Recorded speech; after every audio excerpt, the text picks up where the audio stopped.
Iwanan na natin ho yan, mga bossing. Oh, nasan tayo dito? Nako, eto.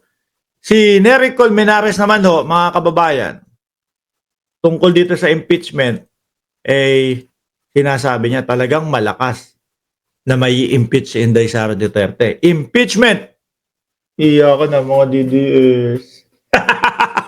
Ang daming DDS doon sa sa TikTok nag-iiyakan. Oh. Andiyan pala kayo. Shout out sa inyo, no?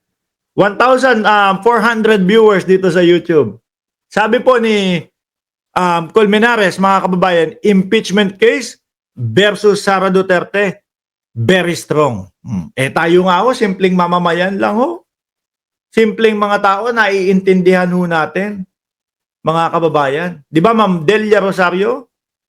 O, naiintindihan natin na talagang maliligwak si BP Sara dito. At pag ho ito, mga kababayan, naligwak, naku po, lalong mag-iiyakan yung mga DDS. Bakit to? Mawawalan na ng tsansa na makatakbo sa pagkapangulo si BP Sara. Eh pag na-impeach ho, eh wala na, disqualified na sa kahit anong posisyon na takbuhin yan. Hindi maipaliwanag confidential funds. Bulto-bulto yung confidential funds sila. Mayor pa lang ho, si Inday Sara Duterte, mga bossing. Mayor pa lang ho, mga kababayan. Nung pagkapalit niya kay dating Pangulong Duterte, sabi nga nila sa Kanyas, itinuloy pa din ni Inday Sara Duterte yung tokhang-tokhang. Ano po? Tapos yung sa confidential funds naman, kung di ako nagkakamali, between 420 to 460 per year yung confidential funds. At milyon ho yun. Ho, mga kababayan, yung mga yun at yung confidential funds at yung mga merong Mary Grace Piatos ngayon, yun ang hindi nila ma-explain. Yun ang wala silang maisagot, mga kababayan. Kaya kung mapansin nyo, yung mga DDS, o kaya kagaya ni Jinpin doon sa TikTok, sabi niya, bobo ka. Ang dami ko nang sinabi dito, hindi mapangatwiranan o hindi man lang maipalag, no, maipaglaban yung vice-presidente. Kasi nga ho, mga kababayan, ultimo sila, no, na tinatanong yung mga vice-presidente at yung mga iniidolo nila, hindi kayang ipaliwanag o hindi kayang ilusot. Eh sila pa na mahina ang kukote, mga uto-uto. Di ba uto-uto kayo, mga DDS? Sila pa ho. Ano naman ang iaano niyan? Ano naman ang ilalaban niyang mga yan? Kung wala ho silang marinig na pangatwiran doon sa kanilang mga idolo, pupunta ho sa mga live natin yan, adik ka, bobo ka, ganyan ka. Yan lang ho ang paulit-ulit na sasabihin yan. Di ba? Sabi ni Shiro Kansaki, daming iyakin sa TikTok. Oh, sabi ni Jorien Flores Entera, tayong mga botante dapat busisiin natin ang ilalagay natin sa Senado po na merong kakayahan na makagawa ng batas para acting sa mga mamamayan, para sa ating mamamayan, hindi yung puro self lang po. Si Binoy. Di ba? O ngayon, Bayan Muna Chairman Attorney Nery Colmenares on Wednesday expressed belief that the prosecutors in the impending trial of Vice President Sara Duterte still have the upper hand in winning the case against her.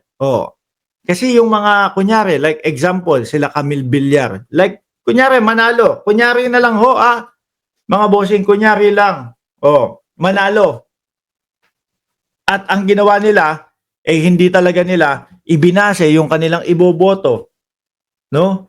O hindi nila ibinase yung boto nila na wag ma-impeach si Inday Sara Duterte base po doon sa mga dokumento, base po doon sa mga witness, base po sa kung ano yung nakita natin. Lagot sila sa taong bayan. Mananagot ho sila dyan, mga kababayan. Lalo na ho, nakikita ko, ipapublic naman din po ito, kagaya po ng mga hearing. Tama ba? Ipapublic? O ipapakita sa sambayan ng Pilipino yung impeachment trial ni BP Sara. Lagot sila doon. Sabi ni John Jency Alapan, paulit-ulit na bot-bot nemo. Wala pala kayo mga DDS, sabi dito sa Facebook, sa YouTube, Paulit-ulit daw kayo, bot-bot Nemo, yun lang daw kaya niyong sabihin. Sa Davao na lang kayo. Kung puro kayo bot-bot Nemo. Sabi ni Janelle Vanderhurst, mga DDS, parang si Baugbog la. Uy, kamusta na yung si Baugbog? Ewan ko kung ano na nangyari do kay Baugbog.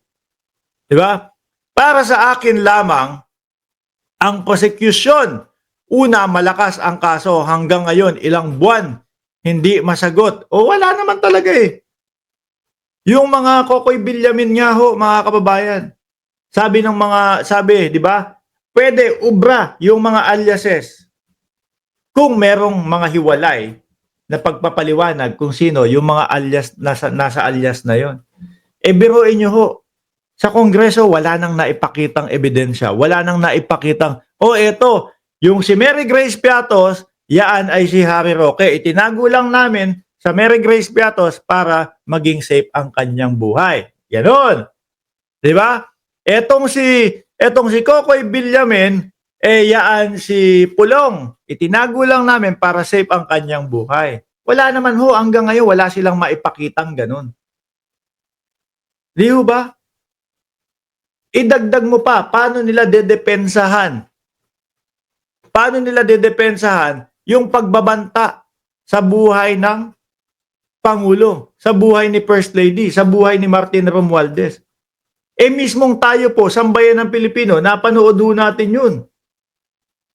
Di ba? Kitang-kita ho natin yun, mga kababayan. Na sabi ng BP Sara, pag may nangyari sa akin, may inutusan na ako. Ibig sabihin, may plano na. May inutusan na ako. Patayin si Bongbong Marcos, si Lisa Araneta Marcos, at si Martin Romualdez. Di ba? Paano nila i-explain yun? Pinatawag sa NBI. Madam BP, explain mo naman sa amin bakit ganito at bakit lumabas sa bibig mo yan. Hindi pumunta. Di ba? Hindi pumunta. Una, ang ginawa ng Congress, kasi nga nagkasabay doon sa Congress yung hearing. Hindi din sila pumunta.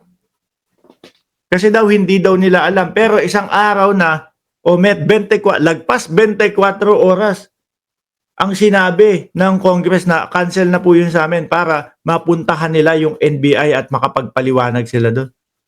Hindi pumunta. Walang pinaliwanag dahil hindi kayang ipaliwanag.